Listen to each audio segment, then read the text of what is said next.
வருகிற டிசம்பர் 17ஆம் தேதி சேலத்தில் நடைபெற உள்ள திமுக இளைஞரணி மாநாட்டை ஒட்டி அதற்கான முன்னேற்பாடு பணிகளில் முழு வீச்சாக இறங்கிவிட்டார் அமைச்சர் உதயநிதி ஸ்டாலின். சேலம் மாவட்டம் ஆத்தூர் அருகே உள்ள பெத்தநாயக்கன்பாளையத்தில் தான் மாநாடு நடைபெறுகிறது என்பதால் அங்கு 100 ஏக்கர் பரப்பளவிலான திடல் ரெடியாகி வந்துட்டுருக்கு.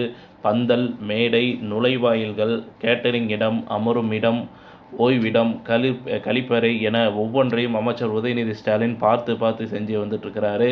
இந்த மாநாட்டை இந்திய ஒன்றியத்திற்கு திருப்புமுனை தரும் வகையில் நடத்தி காட்டுவோம் அப்படின்ற மாதிரி சொல்லிட்டு வந்துருக்கிறாரு உதயநிதி ஸ்டாலின். அமைச்சரும் திமுக முதன்மை செயலாளருமான KN நேருவுக்கு மாநாட்டுக்கு மன்னன் என்ற புதிய அடைமொழியை சூட்டி அவரை வைத்துதான் களப்பணிகளை கவனித்து வந்துட்டிருக்கார்.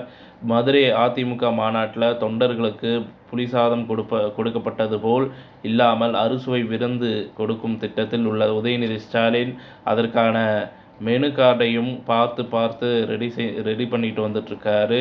மாநாட்டுக்கு இன்னும் 2.5 மாதங்கள் உள்ள போது இப்போதே பக்காவாக ஸ்கெட்ச் போட்டு பணிகளை தொடங்கி வைத்து விட்டார். தாம் பொறுப்பேற்ற பிறகு தனது தலைமையில் நடைபெறும் முதல் மாநாடு என்பதால் சேலம் திமுக இளைஞரணி மாநாட்டை வரலாற்று பேசும் அளவுக்கு மிக பிரம்மாண்டமாகவும் நேர்த்தியாகவும் நடத்தி காட்டும் திட்டத்தில் இருக்கிறார் அமைச்சர் நேரு. தனக்கே உரிய பாணியில் மாநாட்டு பணிகளை கவனித்து வந்துட்டிருக்கிறார். இதனிடையே சேலம் திமுக இளைஞரணி மாநாட்டுக்காக அக்கட்சியின் முக்கிய நிர்வாகிகள் நிதியை வாரி வழங்கி வருவது குறிப்பிடத்தக்கது.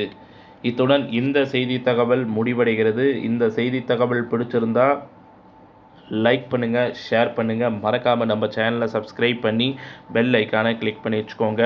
நன்றி, வணக்கம்.